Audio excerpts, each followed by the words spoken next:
Pertama, saya ingin berbagi informasi terkait dengan apalagi kalau tidak BLT. Meskipun sekarang sebenarnya kita sudah mulai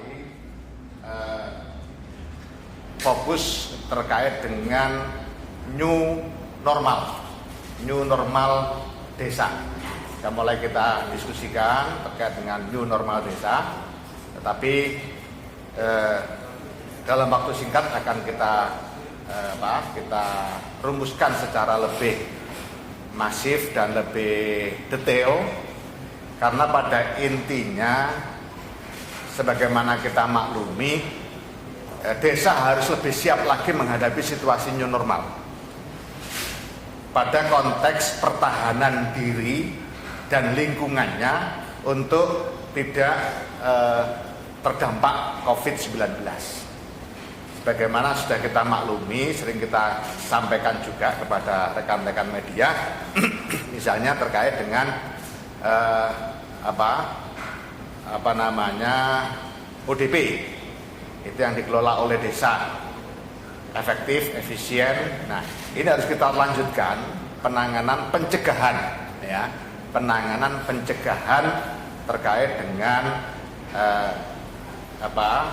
desa tanggap COVID-19.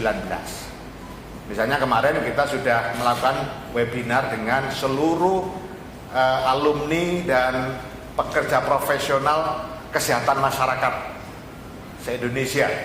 Kemarin kita diskusi itu, termasuk kita diskusi terkait dengan bagaimana pencegahan secara efektif di desa-desa. Jadi kita sudah mulai fokus ke sana, tetapi memang hal-hal yang terkait dengan BLT tetap harus kita update supaya memberikan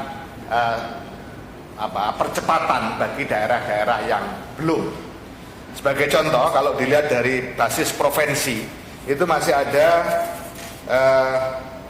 6 provinsi yang di bawah 50%. Jadi masih ada 6 provinsi yang di bawah 50%. Misalnya Banten, itu baru 20%. NTT 44%. Maluku 44%.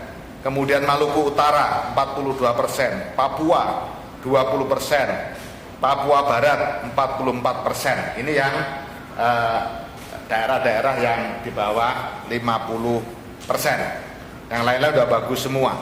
Bahkan untuk Banten pun kemarin kita sidak, semua kabupaten kita sidak, kita bagi tugas. 4 kabupaten di Banten kita kunjungi dalam rangka melakukan pengecekan di lapangan, sebenarnya apa sih permasalahannya kok sampai detik ini baru 20% seprovinsi Banten. Nah, beberapa hal kita temukan di sana, misalnya coba dilihat di halaman 11. Halaman 11. Nah, itu hasil sinkronisasi data tidak segera turun dari Pemkab atau camat, ada yang didelegasikan ke camat. Ada juga kasus karena dana desa baru masuk RKDes, karena keterlambatan terbitnya Pergub tentang pengalokasian dana ke masing-masing desa dan surat kuasa bupati untuk pemindah bukuan dana di KPPN ke RKDes. Meskipun ini sudah dirubah dengan PMK nomor 50, tidak butuh lagi Pergub untuk tahap sekarang supaya terjadi percepatan. Cukup melaporkan bahwa siap, maka akan dikeluarkan dari KPPN. Namun juga baru beberapa cair di wilayah Banten. Kemudian bansos provinsi maupun kabupaten belum turun dengan janji besarannya 600.000 per bulan sama dengan BLT dana desa.